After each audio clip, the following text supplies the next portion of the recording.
I remember when I was in primary school, I used to read books by Erich von Däniken, and one of the books was called Chariots of God. According to him, this ancient Mayan stone you can see on the screen, the stone carving, supposed to be showing an alien flying a spaceship. Also in this book, for the first time, I heard about Ezekiel, and the point Daniken was making was that the vision of Ezekiel with creatures and wheels was a vision of a spaceship with aliens who used to visit the ancient civilizations. And this is what some people would say if we asked the question, who set the wheels in motion? Some people dismiss both evolution and creation, and instead they believe that ancient aliens created life on Earth. So that is how life began on Earth, and it was the aliens that set the wheels in motion and started it all. As I said, I used to read these books when I was in primary school, and I considered these ideas, and they're weird and wonderful, really. That was before the time when I met God.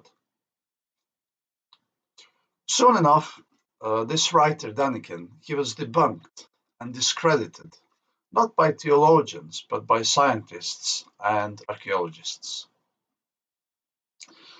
Years later, I realized that the search to understand and find is not about unresolved esoteric mysteries or intellectual grasping.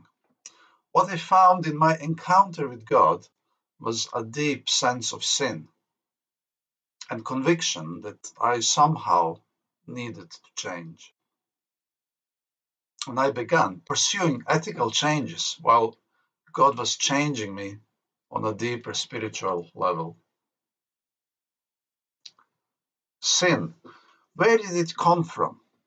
And I can ask the question again, who set the wheels in motion? This is one of the key messages of the book of Ezekiel.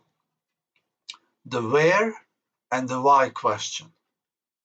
And as the first group of God's people were taken into Babylonian captivity, they were the first ones to begin to reflect on what happened to them and why. And Ezekiel was one of them in this first group who went to Babylon. What happened to us? We are, or we were supposed to be, God's chosen special people. We lived in the promised land and we had everything. We were set above every other nation and kingdom. How did we end up here? What happened? And why?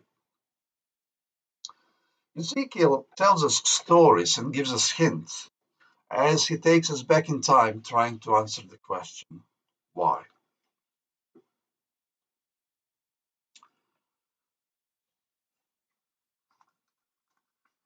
I'm reading from Ezekiel chapter 10, a selection of verses between 1 and 10, Ezekiel chapter 10. And I looked, and there in the firmament there was, above the head of the cherubim, there appeared something like a sapphire stone, having the appearance of the likeness of a throne. That would be God's throne. And when I looked, there were 4 wheels by the cherubim, 1 wheel by one cherub, and another wheel by each other cherub. As for their appearance, all 4 looked alike, as it were a wheel in the middle of a wheel. And this vision, as I say, that writer called Daniken, he interpreted it in terms of seeing a spaceship. But the book of Ezekiel is full of the visions of the heavenly realm. And the introduction to the book goes all the way from chapter 1 to chapter 10, where Ezekiel still observes God's throne, set upon the cherubim and upon the wheels. And as you acquaint yourself more and more with the story of the Bible, you realize that the wheels are nothing to do with alien technology or spaceships, but these indicate a crucial moment in the history of God's people. Just before the temple in Jerusalem was about to be burned and destroyed, God's glory lifted up from the temple and made its way towards Babylonia, where God's people were in exile. Prophet Isaiah saw a similar vision to Ezekiel, similar vision of God's throne and multi-winged creatures, but there were no wheels in Isaiah's vision. That was while Jerusalem was still standing. It is only when you get to the books of Ezekiel and Daniel, the two prophets of the exile, that the wheels appear beneath the throne of God. It is a sign showing that something's changing, a sign of the movement, a sign showing that God is moving his presence to be with his people in exile.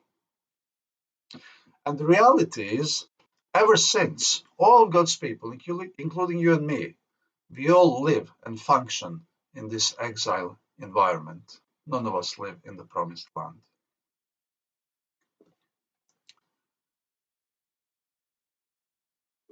Another verse from Ezekiel chapter 10, verse 20 says, "This is the living creature I saw under the God of Israel by the river Shebar, and I knew they were cherubim." Just beneath the throne of God, there are four wheels guarded by the cherubim. These are the creatures who are the closest to God out of all the creatures in God's creation. They're right there amid the fiery stones, in the very presence of God, in his sanctuary. And when Moses built the earthly sanctuary, he was instructed to make two cherubim and place them at the center of the most holy part of the sanctuary, above the mercy seat on the ark. And the key point of this sanctuary symbol is that it was these creatures, the cherubim, those who are the closest to God, they were the first ones to start inquiring and asking questions, such as, what is going on and why? And these questions began because of or through the action of one of the cherubim. Right at the very heart of the book, Ezekiel revisits yet again this image of the cherubim. And he reveals that at some point, long, long ago, one of the cherubim departed from his place at the very heart of God's sanctuary, or immediate proximity to God's presence. And I'm reading from Ezekiel chapter 28, verses 14 to 16. "You were the anointed cherub who covers. I established you. You were on the holy mountain of God. You walked back and forth in the midst of fiery stones. You were perfect in your ways from the day you were created, till iniquity was found in you. By the abundance of your trading, you became filled with violence within, and you sinned. Therefore, I cast you as a profane thing out of the mountain of God, and I destroyed you, O covering cherub, from the midst of the fiery stones." It was this cherub who set the wheels in motion. He sinned, turned against God, and God cast him out of his presence. Cast him out from his presence. And the throne of God would never be the same again. Something changed on the holy mount of God, in the midst of the fiery stones. Something broke in the very sanctuary of God. And in some way, what eventually happened to the Israelites in the promised land parallels the story of the fall of the cherub. And there is a similarity between this cherub and the people of God, their experience, which is described by Ezekiel. But more about this in one of the following presentations. It is also important to consider that the first time the word cherubim is mentioned in the Bible, it's very, very early in Genesis chapter 3. And this cherub appears immediately after Adam and Eve sinned, and God cast them out of his presence, just like the Ezekiel's cherub was cast out from God's presence. And this also we will reflect on in one of the following presentations. What Ezekiel gives us, more than any other prophet, is a very extended vision, perhaps a comprehensive vision of the invisible spiritual realm or reality, showing us sights that only a few people have seen, but they have been revealed to all of us through their prophetic messages. And when you and I talk about spirituality, our spirituality extends and stretches out into this invisible dimension. We can only imagine what it is like, and we probably make assumptions about what it is or what it should be like. The story Ezekiel tells us gives us only a glimpse of what is much later developed into the full vision of the war in heaven in the book of Revelation. But even at this time, what Ezekiel shows us is that this spiritual dimension has been broken and conflicted ever since the cherub set the wheels of sin in motion. So when we turn and reach towards the invisible dimension, the spiritual dimension, in prayer or meditation or through whichever way we do it, we will encounter a conflicted realm, even broken realm. Consequently, whatever our expectations are,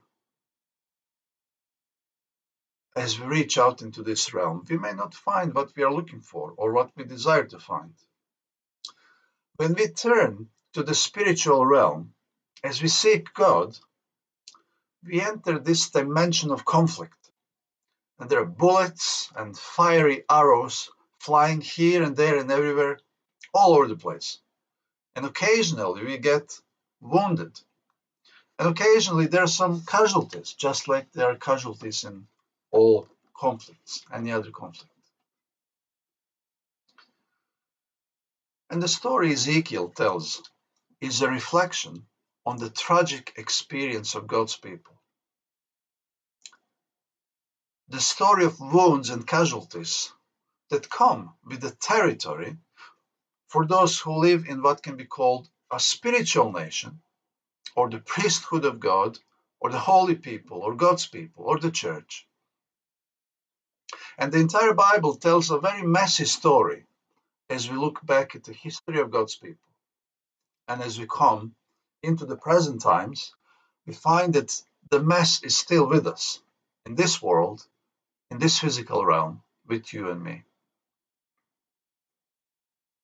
But even the invisible realm is not functioning the way it ought to. Even the throne of God had to have a realignment done, so to say, in a manner of speaking. And just like when you do the wheel alignment on your car, the steering is never quite the same again. And so the throne of God, the very sanctuary of God, will never be quite the way God wants it to be until the very end of the story of the Bible, when his throne will lose its wheels once for all, when God's throne will become forever stationary on planet Earth, and when the humankind will join the cherubim in the immediate God's presence. If you have a burden on your heart and mind that makes you keep asking the why question, why? Then the book of Ezekiel is a book for you. You have come to the right place, and may God bless you through this book.